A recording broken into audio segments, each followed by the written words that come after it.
Telangana CM Revanth Reddy Davos చేరుకున్నారు. World economic forum వార్షిక సదస్సు 2026లో పాల్గొనేందుకు ఆయన దావోస్ వెళ్లారు. స్విట్జర్లాండ్ లోని జ్యూరిచ్ విమానాశ్రయం చేరుకున్న సీఎం బృందానికి ప్రవాస తెలంగాణ వాసులు ఘన స్వాగతం పలికారు.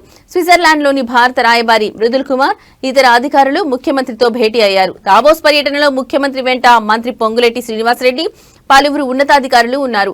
ఐటీ పరిశ్రమల శాఖ మంత్రి దుద్దిళ్ల శ్రీధర్ బాబు ఇప్పటికే దావోస్ కు చేరుకున్నారు. 4 రోజుల పాటు జరిగే సమావేశాల్లో తెలంగాణ ప్రతినిధి బృందం పాల్గొననుంది. తొలి రోజున వివిధ రంగాలకు చెందిన అంతర్జాతీయ కంపెనీల పారిశ్రామికవేత్తలతో ముఖ్యమంత్రి సమావేశమవుతారు. తెలంగాణ రైజింగ్ 2047 రోడ్ మ్యాప్ ను ప్రపంచ వేదికపై పరిచయం చేయనున్నారు.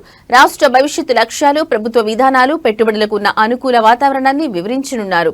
వివిధ దేశాల నుంచి పెట్టుబడులు ఆకర్షించడమే లక్ష్యంగా ఈ పర్యటన సాగనుంది.